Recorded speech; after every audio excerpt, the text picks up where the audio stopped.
سلام دوستان، به این ویدیو خوش اومدید و بدون حرف اضافه تو این ویدیو اومدم که یه بازی بنویسیم که اگه بازی دیگه الهام گرفته شده. یه مثالی هست، یه بازی هست که میاد مثلا کامپیوتر یه عدد رندوم تو ذهنش میگیره، تو باید حدس بزنی ببینیم اون عدد چیه. حالا ما میخوایم چیز کنیم، هم اونو بنویسیمش، بعد هم میخوایم به برعکسش رو بنویسیم. الان موضوع اصلی ما برعکسشه که ما یه عددی تو ذهنمون بگیریم، بعد کامپیوتر بیاد حدس بزنه که ما داریم به چه عددی فکر میکنیم. خب اول اون عادیه‌اش رو می‌نویسیم که همیشه نوشتیمش. اول تا آخر که ما به کتابخونه رندوم احتیاج داریم، رندوم انتخاب میکنیم. بعد اول اون عادیه رو می‌نویسیم، میگیم که مثلا یه دونه رندوم مثلا کامپیوتر چویس داریم. کامپیوتر مثلا داره میگیره تو ذهنشیه که واقعا داره کامپیوتر میگیره، میگه رندوم دات رند رنج، مثلا میگم رند رنج بین 1 تا مثلا 101 که خود 100 هم بگیره، چون رنج دیگه رنج باشه منهای 1 میشه، خودش میشه 100. اگه بزدم 199 میشه، میخوام از 1 تا 100 بگیره. خب این الان کامپیوتر چویس میشه، یه عددی رو از بین 1 تا 100 میگیره. الان پرینتش میکنیم، نکنید هر دفعه که پرینت میکنم یه عدد رندوم بیارمش بالا، هر دفعه که پرینت میکنم یه عدد رندوم اون پایین داره پرینت میشه، همینطور که میبینید. خب حالا به اینش کاری نداریم، حالا اینو پرینتش رو پاک کن. کد ما اینجا شروع میشه، میایم میگیم که مثلا پلیر بویس همچین چیزی اینپوت کن، اینپوت کن. انگلیش می نویسم، مثلا میگم یا مثلا what is the number مثلا. حالا میگیم while پی مثلا در نظر بگیر، while پی مساوی ترو، تا زمانی که پی تروه، اگر پلیر گس اگر مساوی کامپیوتر چویس بود، بیا چیکار کن؟ بگو پرینت کن you are win، تو برد. الیف نه، اگر پلیر، اینجا خود تازه جالبش، اگر پلیر گس کوچیکتر یا برای کوچیکتر مساوی نباید بذاریم، کوچیکتر از کامپیوتر گس بود، کامپیوتر چویس بود. البته وقتی که ببره دیگه لازم نیست ادامه پیدا کنه. پی رو مساوی فالس بریک هم بود. نه، اگر بزرگتر از عددی که کامپیوتر انتخاب کرده بود، پرینت کن your number is bigger than computer مثلا choice. خب کامپیوتر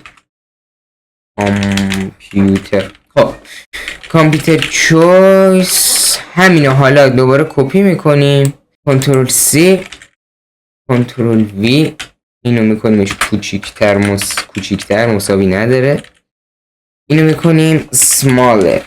حالا آخرش هم می نویسیم که اینو دوباره از کاربر بپرس، چون چیز باشه جواب مساوی باشه بریک میشه دیگه، دوباره نمیاد بعدشو بخونه. من اینو میام دوباره زیرش ازش میپرسم. خب حالا بذار یه تست کنیم. what is the number، مثلا میگم 50. او حواسم اصلا نبودش، میگم که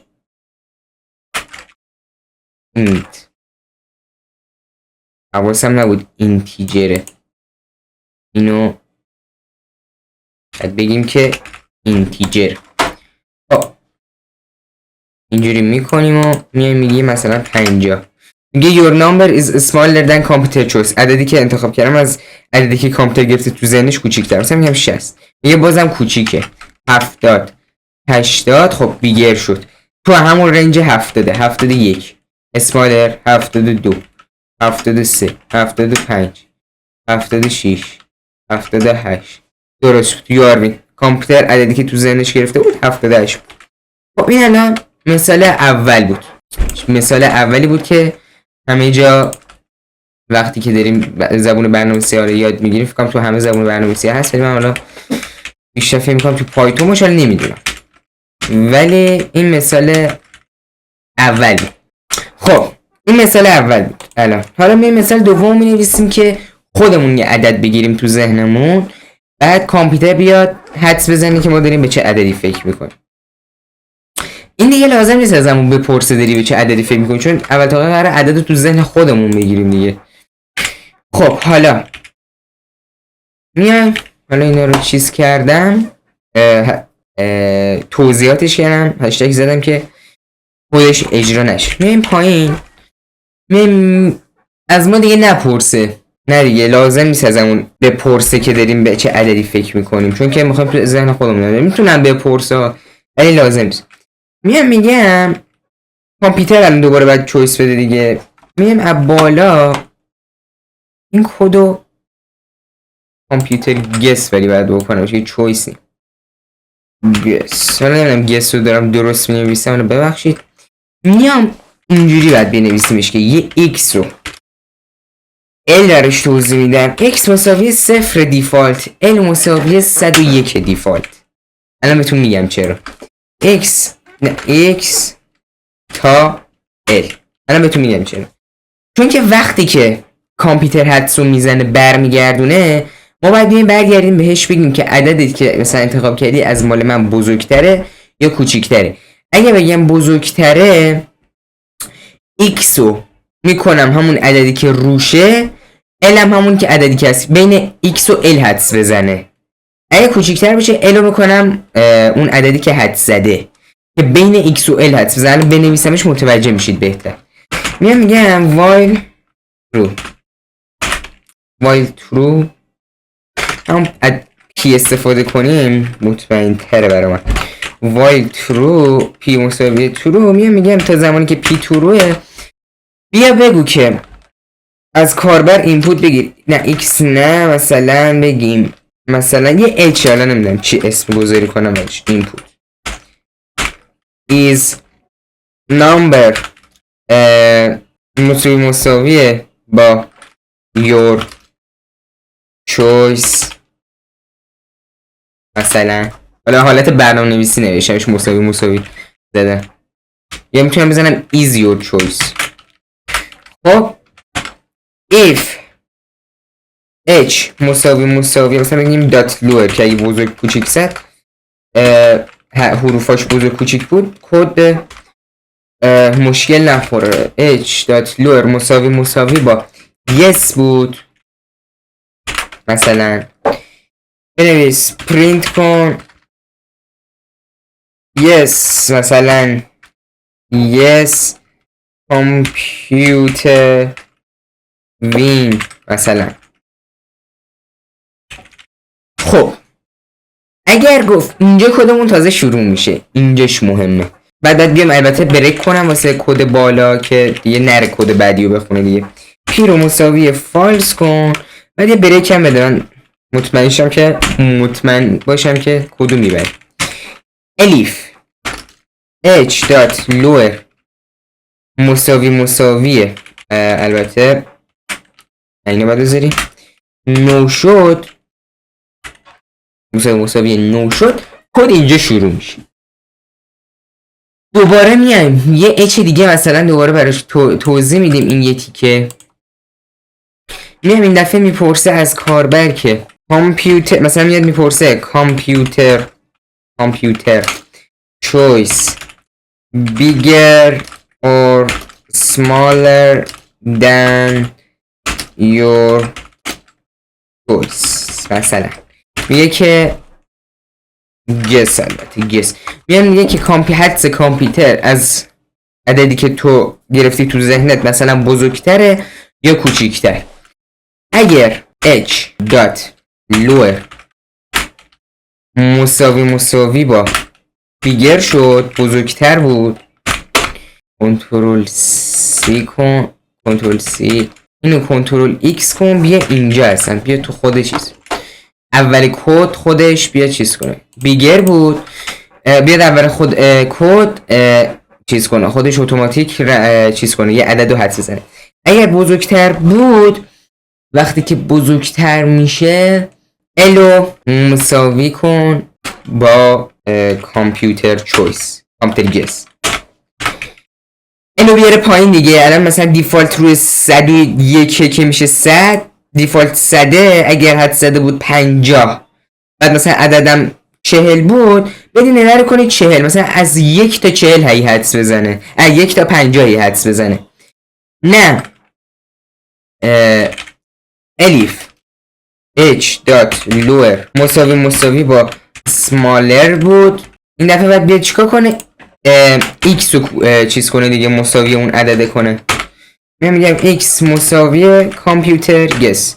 یعنی اگه مثلا بیاد بگه بزرگتره، همینجوری هی کد داره ادامه پیدا میکنه دیگه. من اصلا عدد 30 رو گرفتم تو ذهنم، میاد میگه عدد 50 رو من رندوم انتخاب کردم. میگم نه عددی که انتخاب کردی از عدد من بزرگتره، الو مساوی 50 میکنه. بعد میاد میگه 20، میگم نه اون عددی که گفتی از عددی که من میخوام کوچیک‌تره، x رو مساوی 20 میکنه. حالا بین 20 و 50 هی حدس میزنه، بعد همینجوری هی کوچیک میشه تا زمانی که هی اشتباه بگه. وقتی که درست بگه من بهش میگم درست گفتی، حالا میتونم بهش بگم نه اشتباه گفتی، مثل چیت میمونه چون جایی ننوشتم که بیاد خودش چک کنه. همینجوری میتونم انقدر ادامهش بدم تا خودم بخوام، چون که جای از من عدد نمیگیره، تو ذهن خودم عدد. x مساوی کامپیوتر گس کن. بعد همینه دیگه. اصلا پرینت نگرفتم این بدبختو. من پرینت کن کامپیوتر گس رو، نه پرینت کن کامپیوتر کامپیوتر گس. این اصلا پرینت نگرفتمش که ببینم چه عددیه. 1 2 خب الان اینجا میگیرم. این گفته 67، من میگم مثلا عددی که تو ذهنمه 50. خب نو بیگر بزرگتر از عددی که من میخوام. الان وقتی میزنم بیگر، اون صده رو الو مساوی چی میکنه؟ مساوی 67 میکنه، از 101 مساوی 67 میکنه. میگه is number is your choice، میگم نو کوچیکتره، smaller. من گفته بودم چند میخوام؟ 50 میخوام. is number is your choice، نه بازم کوچیکه. الان دوباره عدد مساوی 23 میکنه. این دفعه میگه is your choice، میگم نه بزرگتره. الان الو مساوی 57 کرد. الان دوباره میگه مساویه، میگم نو smaller. الان x رو مساوی 30 میکنه، l 57 c چیز x c l 57. الان l شد c، x شد c.